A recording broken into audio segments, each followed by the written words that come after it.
तो ट्रंप के कमांडर ने मीटिंग में जो कुछ बोला, अब उस पर पूरी ट्रंप सरकार सफाई दे रही है। अपने सेनाध्यक्ष की बातों से बेफिक्र ट्रंप की सेना ईरान के कितने करीब पहुंच चुकी है, इसकी डिटेल आपको चौंका देगी। ईरान को अगले 24 घंटे में कोई बड़ा फैसला लेना पड़ सकता है, यह रिपोर्ट देखिए।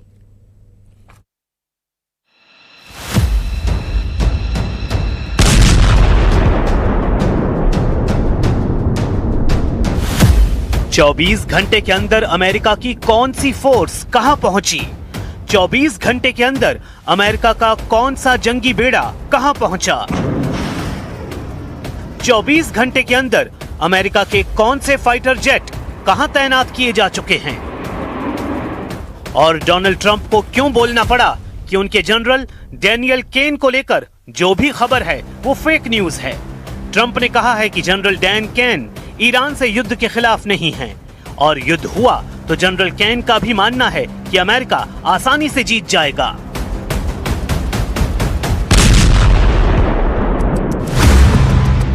पेंटागन में हड़कंप मचा हुआ है। व्हाइट हाउस में ट्रंप पूछ रहे हैं कि जनरल डैनियल केन को लेकर खबर किसने उड़ाई, क्योंकि जब अमेरिका के दो कैरियर स्ट्राइक ग्रुप ईरान पर हमले के लिए तैयार हैं, तब पेंटागन में हुई मीटिंग की डिटेल्स कौन लीक कर रहा है? And I've seen a lot of sensationalist reporting over the past day that is just completely untrue. And anyone speculating to the media, hiding behind an anonymous source, pretending to know what President Trump is thinking or a decision he will make with respect to action against Iran has no idea what they're talking about. Iran के खिलाफ सबसे बड़ा मोर्चा खोले जाने के बीच जब से Donald Trump के सबसे बड़े जनरल डैनियल केन ने कहा है कि युद्ध हुआ तो अमेरिका की सेना का जीतना मुश्किल है, तब से ट्रंप के युद्ध वाले दिमाग का ट्रांसफॉर्मर उड़ चुका है। ईरान से युद्ध ट्रंप के दूसरे कार्यकाल का सबसे बड़ा फैसला हो सकता है, और अगर इस युद्ध में अमेरिका को मुंहतोड़ जवाब मिला तो ट्रंप के साथ साथ पूरे अमेरिका का युद्ध वाला रिकॉर्ड अरब सागर की गहराई में टुकड़े टुकड़े होकर डूब जाएगा। अमेरिका में जॉइंट चीफ ऑफ स्टाफ के चेयरमैन जनरल डैनियल केन को लेकर रिपोर्ट आई कि उन्होंने ट्रंप सरकार को दो टूक बता दिया है। पहली बात, युद्ध हुआ तो लंबे वक्त तक खिंचेगा और अमेरिका इसमें फंस जाएगा। दूसरी बात, जनरल डैनियल केन ने बताया कि यह युद्ध आसान नहीं होगा और इसके नतीजे अमेरिका के लिए खतरनाक होंगे। तीसरी बात, इस युद्ध के लिए अमेरिकी सेना और उसके गोदाम पूरी तरह तैयार नहीं हैं, ना ही उसके पास लंबा युद्ध लड़ने के लिए हथियार हैं। लेकिन जमीन पर सच ये है कि अमेरिका के विमान और जहाज ईरान के आसपास पहुंच चुके हैं और ट्रंप के साथ नेतन्याहू पूरे मूड में हैं कि इसके बाद ईरान की धज्जियां उड़ा दी जाएं, चाहे फिर सामने उसकी खतरनाक मिसाइल हो या फिर आत्मघाती ड्रोन की ताकत।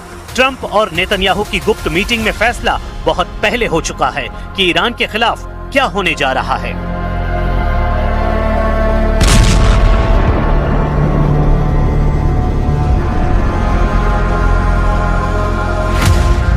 ईरान पर हमले के लिए 2 एयरक्राफ्ट कैरियर तैनात हो चुके हैं। पहला है अरब सागर में यूएसएस अब्राहम लिंकन यानी CVN-72 और दूसरा है भूमध्य सागर में पहुंचा यूएसएस जेराल्ड फोर्ड यानी CVN-78। ये दोनों ही कैरियर स्ट्राइक ग्रुप में गाइडेड मिसाइल डिस्ट्रॉयर हैं। बाकी सप्लाई शिप और परमाणु पनडुब्बियां भी हैं, लेकिन ईरान में कोहराम मचाने के लिए इन दोनों जहाजों पर अमेरिका के फ्रंटलाइन फाइटर जेट्स तैनात हैं। पहला है F-35 लाइटनिंग जो एक स्टेल्थ फाइटर जेट है। दूसरा है FA-18 सुपर हॉर्नेट जो अमेरिकी नेवी की सबसे बड़ी हवाई ताकत माना जाता है। ये दोनों जहाज लगातार दोनों कैरियर से युद्धाभ्यास कर रहे हैं, ईरान के आसपास के आसमान की निगरानी कर रहे हैं। इतने बड़े पैमाने पर फोर्स घुमाने का मतलब है कि युद्ध की तैयारी पूरी है, लेकिन रिजल्ट क्या होगा ये तो ईरान के पलटवार के बाद ही समझ आएगा। और अभी तक की रिपोर्ट बताती है कि ट्रंप और नेतन्याहू दोनों ईरान को बहुत कम आंक रहे हैं, जबकि जून 2025 में हुई ईरान की मिसाइल स्ट्राइक उनको बहुत अच्छी तरह याद है। यही वजह है कि अमेरिका अब खाड़ी देशों में अपने सैन्य अड्डों को लेकर बहुत ज्यादा अलर्ट हो चुका है।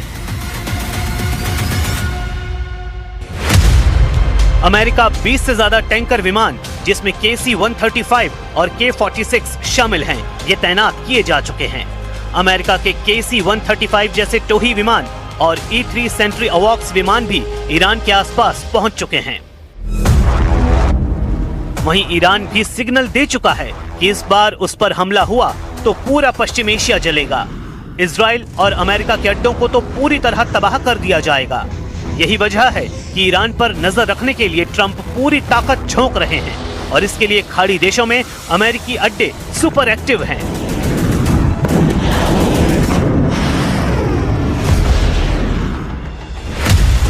जॉर्डन के मुफक्क साल्ती एयरबेस, यहां अमेरिका के F-15 और F-35 विमान पहुंच रहे हैं। सऊदी अरब, UAE, ओमान, कतर और बहरीन, यहां के अड्डों पर अमेरिका के टोही विमान, मिसाइल डिफेंस सिस्टम तैनात हो रहे हैं। कतर के अल उदैद एयरबेस पर अमेरिका ने अपनी फोर्स बढ़ा दी है।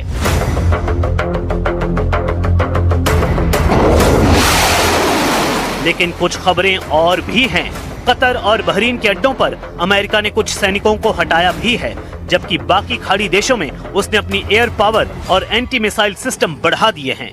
तमाम विवादों के बीच डोनाल्ड ट्रंप ने अपने जनरल डैन कैन को बहुत ही बेहतरीन कमांडर बताया है और ये भी कहा है कि युद्ध का फैसला उनका होगा, लेकिन मोर्चे पर लड़ाई कैसे लड़ी जाएगी, इसका फैसला जनरल डैनियल कैन करेंगे।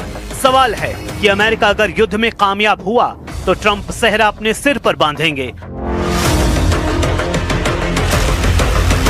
और अगर अमेरिका इस युद्ध में फंसा तो क्या पूरी जिम्मेदारी जनरल डैन कैन पर डाल दी जाएगी। फिलहाल ट्रंप के इरादों को देखकर ईरान भी बहुत आक्रामक है। बातचीत के दौरान ही ईरान ने कई युद्धाभ्यास कर लिए हैं और कई पाइपलाइन में हैं।